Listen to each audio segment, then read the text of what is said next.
And the last thing about the Sony FX6 that completely blows it out of the water compared to its competition is the Sony FX6 is a beast of a camera, but it's also not cheap. Plus, this camera can't even film in ProRes, so the image quality sucks, right? And it's already been 3 years since this camera was announced, so it's obviously outdated. And it's not as versatile as the smaller Sony FX3, so why would you purchase this for almost double the price? Honestly, these are all good points. So why is the Sony FX6 still one of the most popular cameras for filmmakers going into 2024? And is it really worth the price tag of over $9,000 once you rig it out? Okay, let's get the obvious out of the way.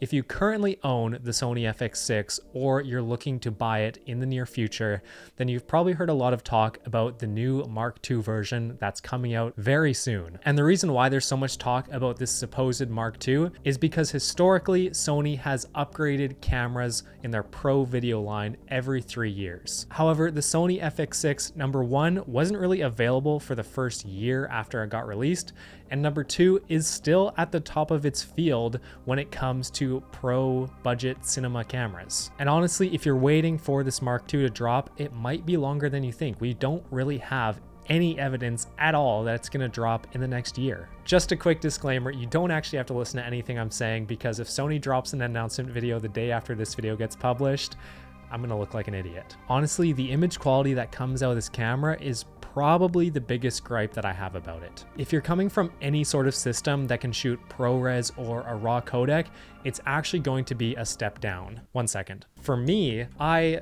upgraded from a Blackmagic cinema camera to the Sony FX6. And I was, pretty excited because autofocus and, we'll talk about all the good features.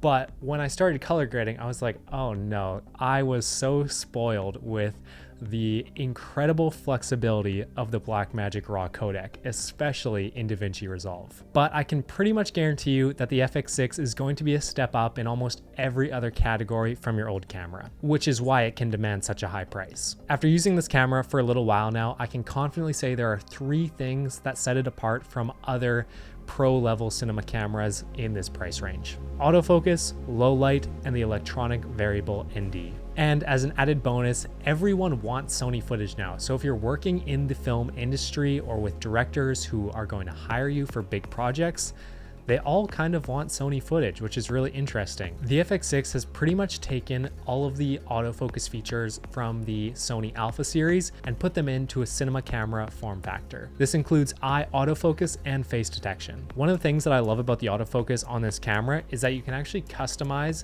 how fast it switches between subjects, so that when someone walks through your frame, it won't automatically grab onto their face or their eye and it completely ruins your shot. So depending on what you're filming, you should adjust the autofocus settings to make sure that it works for your situation. And the touch tracking on the back of this little LCD screen here, it's actually pretty good. So you can be using autofocus normally without any tracking, just letting the camera figure things out. And then you can touch the LCD screen at the back and target a subject. So it's pretty handy to have all these different options when you're using the autofocus. The reason everyone loves a camera with good low light capabilities is because it makes it more versatile, and it kind of makes up for the crap codec that you're shooting in.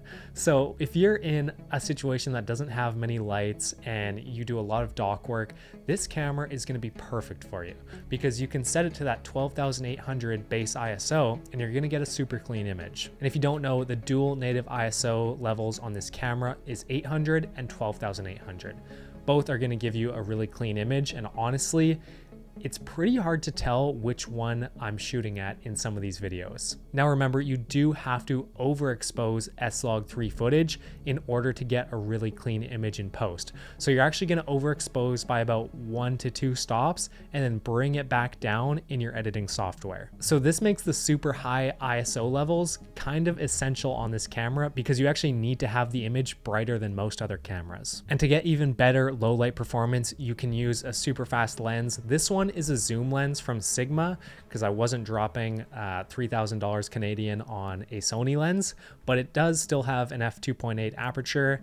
If you want to get some prime lenses at f1.2, those would help out a lot in the low light situations. And the last thing about the Sony FX6 that completely blows it out of the water compared to its competition is the electronic variable ND filter on the side of this camera. The ND filters on the FX6 can go higher than the Blackmagic 6K Pro.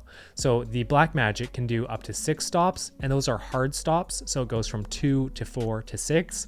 Whereas the Sony FX6 can go up to 7 stops of ND, so it makes your image darker, and it also does it gradually, which is just mind-blowing to see for the first time. So when you spin this dial right here on the side of the camera, you're actually going to get a very gradual darkening or lightening of your image. And there's also this crazy feature, which is auto ND, and if you turn this on, the camera will actually detect what ND level it should be set at, and when you whip around or pan around from bright to dark objects, it's going to automatically change this setting for you, so you don't have to mess around with any of your ISO or shutter speed or f-stop. ND filters are a must-have for any filmmaker, so the fact that it's built right into the camera body compared to something like the Sony FX3 or the FX30, which is what I'm shooting on right now, makes it super versatile for a one-man band. This system is as good as it gets for ND filters. Now here's what other cameras do better than the FX6. First is the codec. There's just not as much flexibility internal recording for the FX6 compared to the Blackmagic. It's about a third of the price, and you can get internal Blackmagic RAW, which is an amazing codec.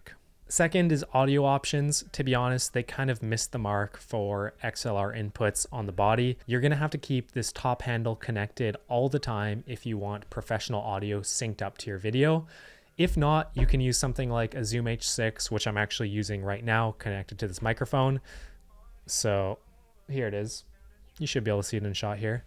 And this way you have 4 XLR inputs on something like a Zoom, and you don't have to have the top handle connected, but you're gonna have to sync up all of this audio in post. And if you don't have something like a tentacle, which starts a time code, then it's gonna be a nightmare. Overall, the top handle on this camera, it just chips really easily. Like I use my Easy Rig to connect to the handle here, and the first time I used it, the paint just rubbed right off, and I was like, well, that kind of sucks. S-Log3 and exposing for it is also not my favorite thing in the world.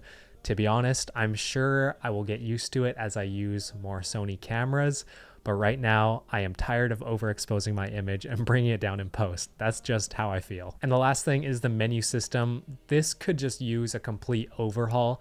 I know that they recently redid the menu system on the FX3 and the FX30 with firmware updates, but on the FX6, it's still lacking in my opinion. Again, coming from something like a Blackmagic cinema camera, it's just miles ahead. And this is something that a small company like Blackmagic uses to entice people into these budget options. They have some really great features for the price, and a camera like the FX6 is, you know, expensive from Sony. So sometimes these big manufacturers can just get away with outdated products or firmware. At least we have easy touch autofocus on the back with the LCD screen, but honestly, why include such a tiny screen? Like, how could you use this camera in a professional setting if you're only using this LCD screen? You need something like a 5-inch or 7-inch monitor up here connected to it to make the camera viable. My final thoughts on purchasing this camera in 2024: yes, it's worth it. And no, don't wait for the Mark II. Unless the video comes out like 3 months after this, then ignore that. And a Sony FX3 is also going to do a very similar job to the Sony FX6, just with a bit less functionality in terms of buttons, but they're both great cameras. All right, peace.